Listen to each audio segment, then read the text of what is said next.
Wabarakatuh. Salam sejahtera untuk kita semua. Semoga kita masih diberikan nikmat kesehatan ya. Eh, kita melanjutkan materi tentang EYD dan tanda baca ya. Ini materi yang penting juga untuk kita pelajari, kita pahami, kita mengerti ya. Ketika kita menulis karya ilmiah ya. Ini yang kadang kita lupa, kadang kita lewati tentang pelajaran ini. EYD itu ejaan yang disempurnakan ya.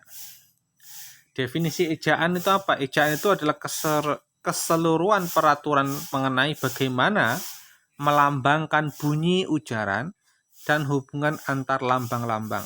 Ya. Ejaan itu membicarakan tentang penulisan huruf, penulisan kata, dan pemakaian tanda baca. Jadi bagaimana menulis huruf, menulis kata, dan penggunaan tanda baca. Ya, ada tanda baca, ada titik, koma, tanda seru, tanda tanya, tanda petik, dan sebagainya. Nah, ini macam-macam ejaan ya.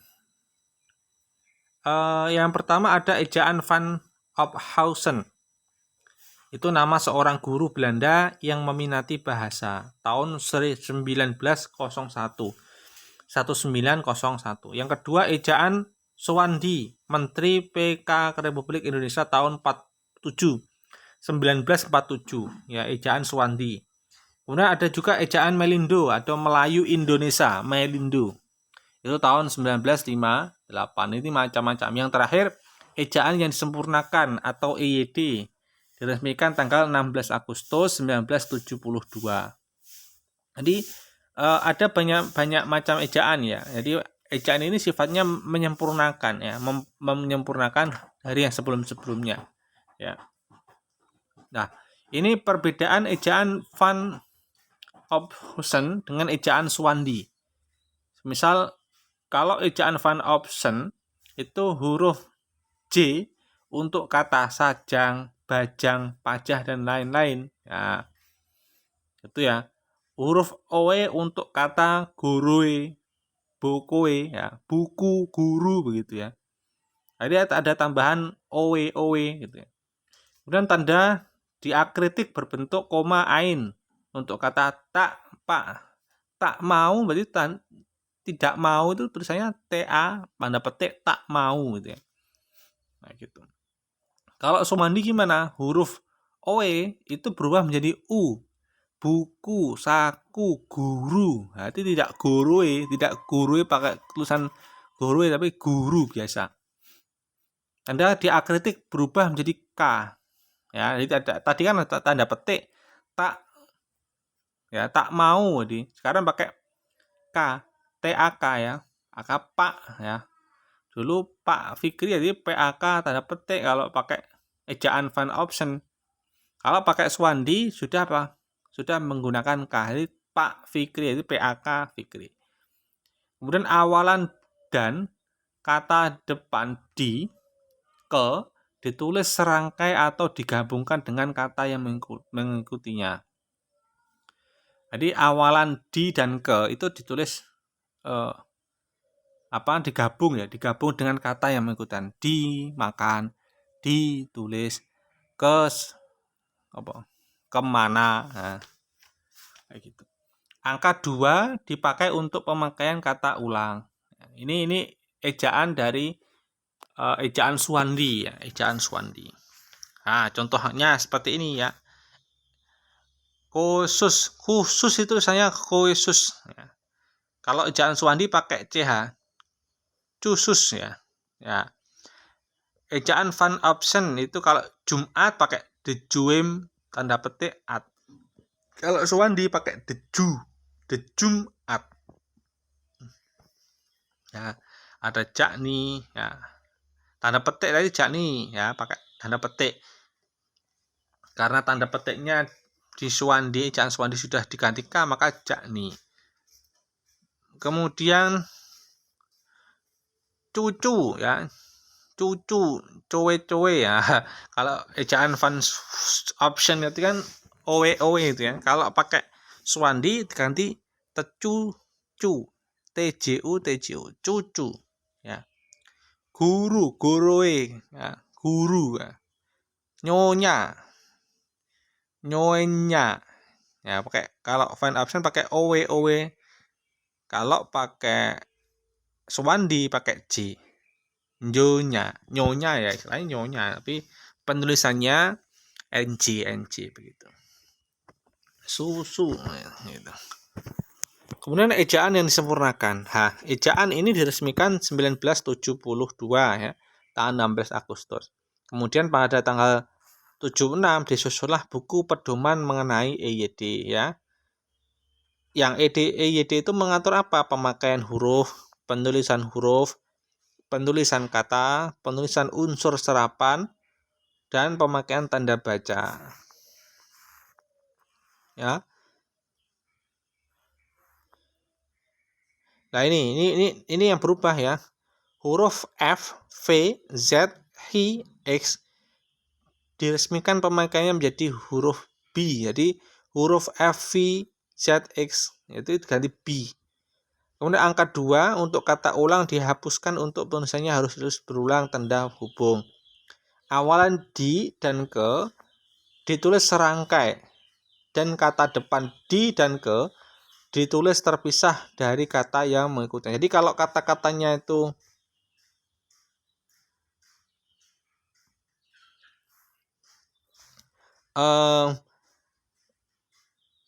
bentuknya awalan ya, itu di serangkai ya, ditulis jadi satu. Tapi kalau kata depan di dan ke ditulis terpisah jika itu di tengah betul. Itu contohnya begini, contohnya awalan dan kata depan. Awalan di dan ke, misal di depan, ditulis, diundang. Jadi kalau kata-kata di itu dijadikan awalan kalimat, maka itu ditulis gandeng ya. Tapi kalau awalan di itu dan ke itu menjadi kata depan, maka dipisah. Di pasar, di kampus, di meja itu ada tanda pisahnya.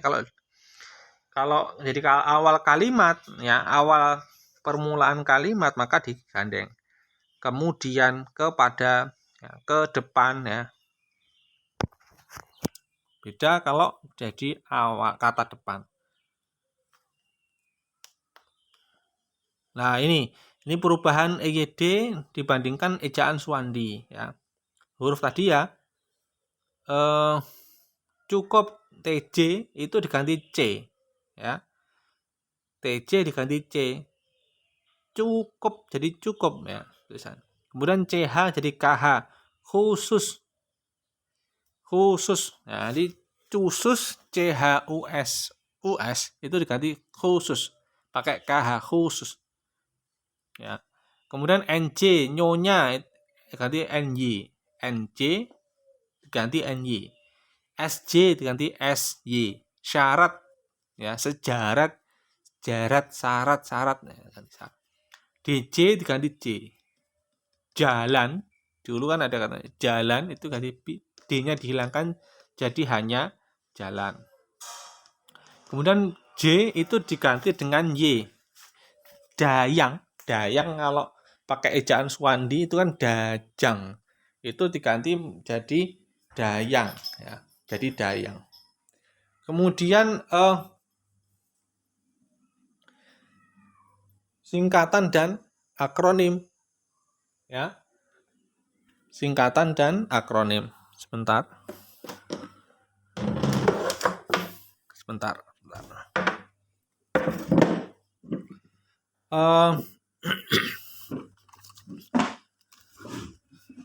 Singkatan adalah bentuk yang dipendekkan yang terdiri dari atas satu huruf atau lebih. Jadi singkatan itu bentuk yang dipendekkan ya. Akronim itu adalah singkatan yang berupa gabungan huruf awal kata, gabungan suku kata, ataupun gabungan huruf dan suku kata dari deret kata yang disingkat ya, dari deret kata yang disingkat. Ini contoh ya. singkatan AC, ya. Lafal nggak bakunya apa? A strip AC, SE. Yang baku apa? A CE, AC, ya, AC. BBC, ya. Lafal tidak bakunya apa? BBC, CS pakai S. Yang baku pakai C. Kemudian TVRI, yang TVRI, ya, salah ya. Itu tidak baku. Yang bakunya adalah TVRI. MTQ, ya. MTQ, ya, bacanya nggak bakunya MTQ. Yang baku adalah MTQ, ya. Ini contoh lafal nggak baku dan baku, ya. Kalian bisa lebih banyak ini melihat di pedoman, ya. Lebih banyak karena lengkap di pedoman. Ini hanya contoh saja. Ini contoh, ya, contoh singkatan dan akronim, ya. Nomor itu disingkat NO, ya, biasanya begitu. PT titik perseroan terbatas. PT perguruan tinggi, BUMN, DKI, RCTI.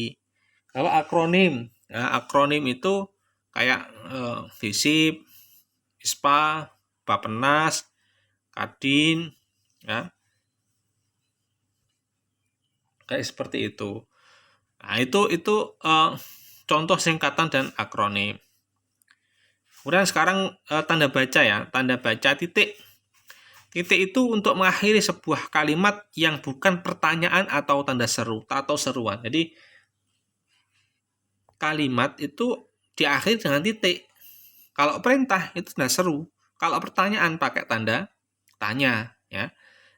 Kemudian diletakkan pada akhir singkatan gelar, jabatan, pangkat, dan sapaan. Jadi tanda titik itu bisa juga ditaruh di singkatan gelar, ya. Singkatan gelar.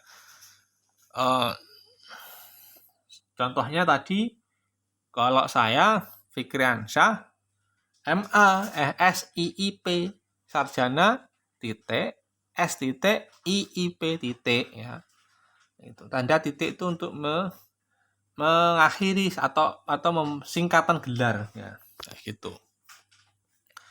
Kalian nanti begitu juga, ya, setelah SIP sarjana, IP titik ilmu perpustakaan titik, gitu. Ini kemudian pada singkatan kata atau ungkapan yang sudah sangat umum. Jadi semisal nih Dokter Adit, ya, Dr. Adit senang mengobati orang sakit. Ya, kemudian contohnya kutipan menarik itu diambil dari halaman, disingkat dari HLM titik 5 dan 8. Ini contoh, ya, penggunaan tanda titik.